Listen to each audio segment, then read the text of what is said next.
আসসালামু আলাইকুম।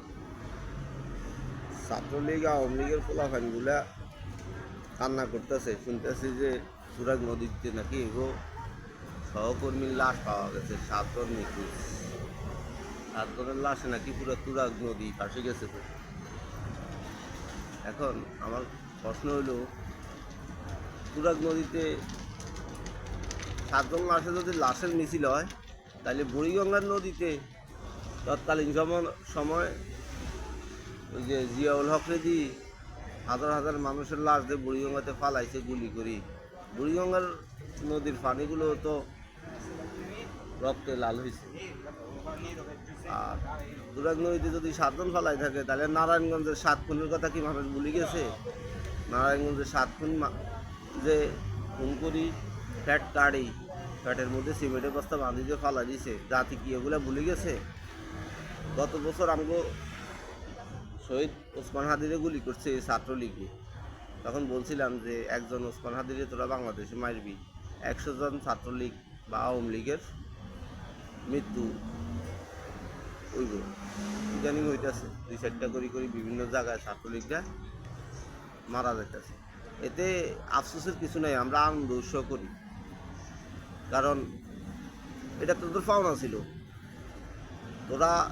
তোদের মা খুনি হাসিনা, তোদের আব্বারা বিদেশে পালায়ন করে আরামায়েশে জীবনযাপন করতেছে, আর তোরা নোটির গোলারা কোনোগার বাতরা ইল্লা নাই, কোনোগার ওই গুম খুনের মামলা আছে 10-12 15 ওরা ওই বিদেশ থেকে উস্কানি শুনি মাঠে নামি খুনস। এটা তো তোদের আত্মহত্যার সামিল। তোদের মা খুনি হাসিনা জুলাই আগস্টে যেভাবে নিরীহ ছাত্রদের উপর গুলি করছে, এরকম 2-4টা রক্তের নদী ঢাকা শহরে হয়েছে। তোরা তখন আফসোস করস নাই, তোরা হাস্যোজ্জ করছস। এখন আমরাও তোদের তুরাগ নদীতে 7 জনের লাশ নিয়ে আনন্দ উৎসব করি। জুলাই আগস্টের ছাত্রছাত্রীরা মারা গেছে, তারা মরলে মানুষ ইন্দানিল্লাহ পড়ে, মানুষ শহীদি মর্যাদা দেয়, আর তোরা মরলে মানুষ আলহামদুলিল্লাহ কয়। তোদের যদি ন্যূনতম লজ্জা শরম থাকতো, তোরা মরার আগে জয় বাংলা কস, আর অন্য কেউ মরলে বা সাধারণ মুসলমান মরলে বলে কালিমা পড়ে আল্লাহর নাম। তো বাংলাদেশে তোরা এখনো তোরা আম করে দমক দেশ, ক্ষমতা আইলে আফা আইলে এটা করবি সেটা করবি। আর বালের আফা থাকতে বুক চিটাই দিছি, গুলি করছস, মারছস। আমরা হে পোলা পাই, আমরা তখন ভয় করি না। তোদের আফা ভবিষ্যতে আইলে আমরা ভয় করব কেন? তোদের আফা ক্ষমতা থাকা অবস্থায় আমরা তোদের চ্যালেঞ্জ দিছি, তৎকালীন সময় তোদের তৈরিকৃত পুলিশ বাহিনী ছাড়া মাঠে আইতে কইছি, তোরা তখন ডরে পুলিশরা মাঠে আসস না। এখন তোদের পাওয়ার নাই, পুলিশ চাইলে পুলিশের ক্ষমতা আমরা ব্যবহার করতে পারি। তো এখনও বলি, পুলিশ ছাড়া তোরা এখনও মাঠে আয়। আগেও বলছি তোরা তো পুলিশ ছাড়া মাঠে আইতে পারছ না। আগেও বলছি তোরা এখন মাঠে আয়, এদেশের মানুষ তোদেরকে হিসাব বুঝাই দিব। তোরা ক্ষমতা থাকতে তোদের জনপ্রিয়তা ছিল না। 43টা ভোট কেন্দ্রে তোরা একটা ভোট ফাঁস নয়। তোরা ক্ষমতা থাকি তোদের নিজের মতো করে নির্বাচন দেওয়ার পরও এদেশের মানুষ তোদেরকে কি পরিমাণ ঘৃণা করে তোরা বুঝতে আর বাকি না।